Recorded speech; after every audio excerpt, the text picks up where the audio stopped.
बिहार की सुशासन सरकार के कार्यकाल में हुए अपराध को लेकर महागठबंधन में शामिल भारतीय कम्युनिस्ट पार्टी माले ने करारा हमला बोला है। गोपालगंज के भोरे विधानसभा के कटिया प्रखंड के कन्या उच्च विद्यालय स्थित जन प्रतिरोध सभा के दौरान मजदूर महासभा के राष्ट्रीय महासचिव कामरेड धीरेन्द्र झा ने नीतीश सरकार पर हमला बोला है। इस दौरान उन्होंने अपराध को लेकर एक आंकड़े का हवाला देते हुए कहा कि बिहार में नीतीश के 20 साल के कार्यकाल में 65,000 लोगों की हत्या हुई है। सबसे अधिक गरीब और दलितों की हत्या हुई है और सुशासन की सरकार अपराध के आंकड़ों पर बात करना नहीं चाह रही है। बिहार की जनता अब पूरी तरह समझ चुकी है। वर्ष 2020 बिहार विधानसभा चुनाव को लेकर धीरेन्द्र झा ने कड़ी प्रतिक्रिया दी है। उन्होंने कहा कि बिहार विधानसभा चुनाव में नीतीश की सरकार चीटिंग कर सत्ता में आई। अधिकारियों और सरकार के नुमाइंदों ने 2020 विधानसभा चुनाव में 15 सीटों पर गड़बड़ी की, जिसमें भोरे विधानसभा, हिलसा, परिहार सहित 15 विधानसभा सीटों पर अधिकारियों को मैनेज कर नीतीश सरकार सत्ता में आई। लेकिन इस बार ऐसा नहीं होने देंगे। उन्होंने कहा कि भारत में हर धर्म के लोग निवास करते हैं। जिस बिल को आज संसद में पेश किया जा रहा है वह मुसलमानों के द्वारा दान की गई जमीन है। सरकार को धर्म के आधार पर राजनीति नहीं करनी चाहिए। सभी धर्म को एक समान देखना चाहिए, चाहे वह न्यास बोर्ड की जमीन हो, अल्पसंख्यक की हो, ईसाइयों की हो। इसमें हस्तक्षेप नहीं करनी चाहिए। यह भारत का संविधान कहता है। लेकिन भाजपा सिर्फ देश में नफरत की राजनीति कर रही है और इनका एजेंडा सामाजिक सौहार्द बिगाड़कर सत्ता में रहने का है। वीरेंद्र गुप्ता जी यहाँ सामंतवाद विरोधी संघर्ष के हमारे साथी रविंद्र जी, लाल बहादुर जी, सुभाष पटेल जी, राम नरेश राम जी, उपेंद्र यादव जी और हमारे युवा अधिवक्ता आजाद शत्रु जी। सबसे पहले मैं आप तमाम साथियों का, मजदूर किसानों का, छात्र नौजवान दोस्तों का और माताओं बहनों का, आप तमाम लोगों का मैं क्रांतिकारी सलाम करता हूं। लाल साहब,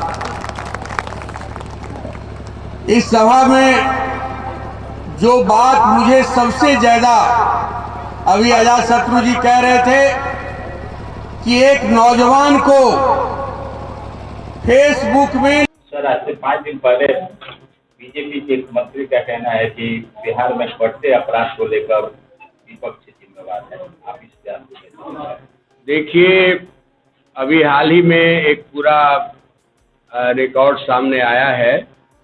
पिछले 20 वर्षों में 65,000 से ज्यादा लोगों की हत्या बिहार में हुई है और उसमें सबसे ज्यादा दलित, गरीब, मजदूरों की हत्याएं हुई हैं।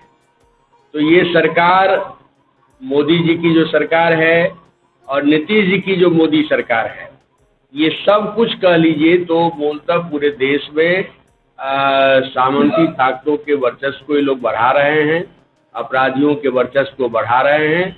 बिहार के छटे हुए जितने अपराधी हैं आज के डेट में आप देख लीजिए तो सब एनडीए के साथ हैं और ये लोग अपराधियों के जरिए सत्ता को लूट लेना, बूथ को लूट लेना, जनादेश को लूट लेना, ये इन लोगों का बड़ा एजेंडा है। और मुझे लगता है कि बिहार की जनता इस बात को अब समझ गई है।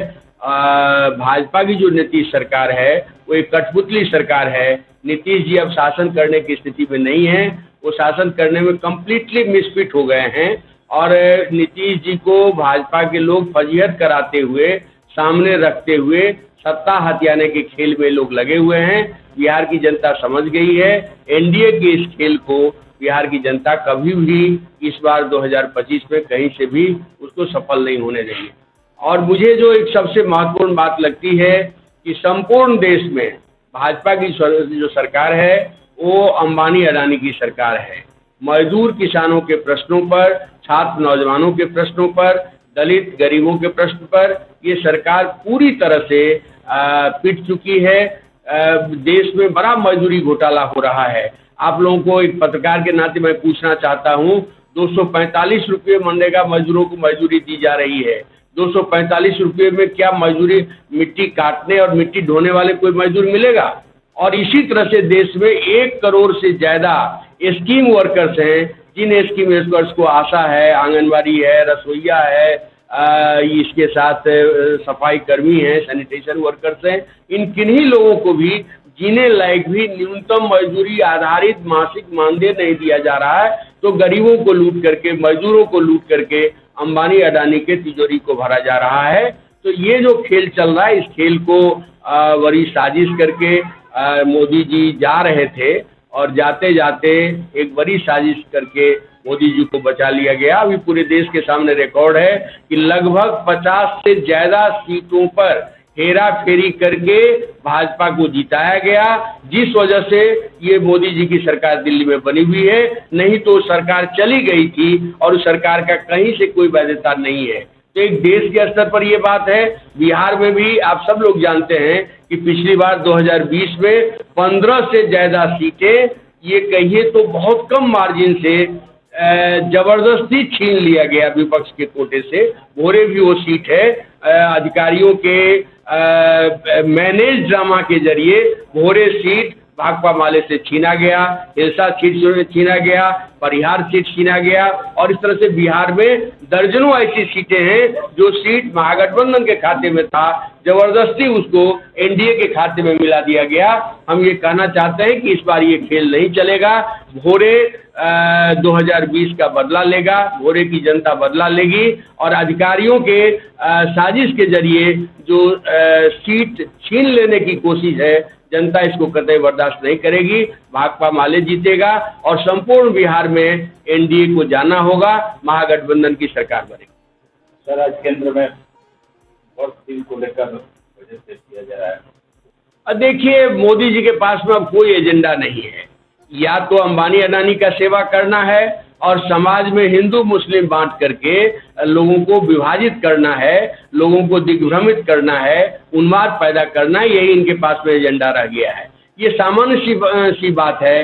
भारत का संविधान कहता है कि इबादत की स्वतंत्रता है।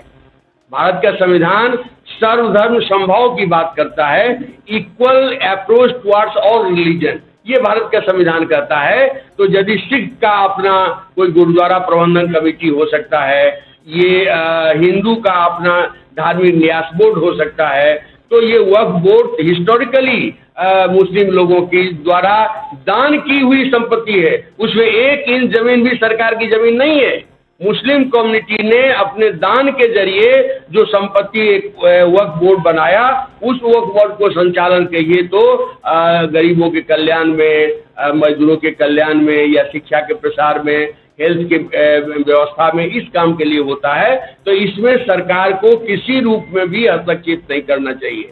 मेरा तो साफ मानना है, किसी धार्मिक बोर्ड में, धार्मिक न्यास में, धार्मिक गतिविधियों में सरकार को कोई भी हस्तक्षेप नहीं करना चाहिए। धर्म के मामले में वो समुदाय अपना स्वतंत्र है। हमारा देश का जो एजेंडा है, देश का विकास का एजेंडा, खेती का, किसानी का, उद्योग का, शिक्षा का, स्वास्थ्य का, रोड का, सिविक कम्युनिटीज का, ये राज्य का काम है। राज्य अपने काम को नहीं कर रही है, उल्टे कह लीजिए तो इन्हीं सब मामलों में दखलंदाजी करके सोसाइटी को दिग्भ्रमित करने की कोशिश करते हैं। हम कह रहे हैं बादशाह के जो अत्याचार हुए हैं, राजाओं के जो अत्याचार हुए हैं, वो जनता जानती है। बादशाह का एक चरित्र होता है, राजा का एक चरित्र होता है। हथुआ राज का क्या कैरेक्टर रहा है, बेतिया राज का क्या कैरेक्टर रहा है, दरभंगा महाराज का क्या कैरेक्टर रहा है, दलितों के प्रति, शूद्रों के प्रति, मजदूरों के प्रति, वो जगजाहिर है। इसलिए इतिहास को जो कुरेदने की कोशिश हो रही है, दरअसल देश को पीछे ले जाने की कोशिश है। और हमारी पार्टी, ये भाजपा की ये जो साजिश है, इस साजिश के खिलाफ दलित, गरीब, मजदूर, किसान, छात्र, नौजवान, महिला, सबको संगठित करके देश विकास के एजेंडा पर सामने ले आकर के हम इस काम को आगे बढ़ाएंगे। और भाजपा आरएसएस का जो खेल है हिंदुस्तान में नहीं चलेगा। हिंदुस्तान में सर्वधर्म समभाव की बात, हिंदुस्तान में रिलीजियस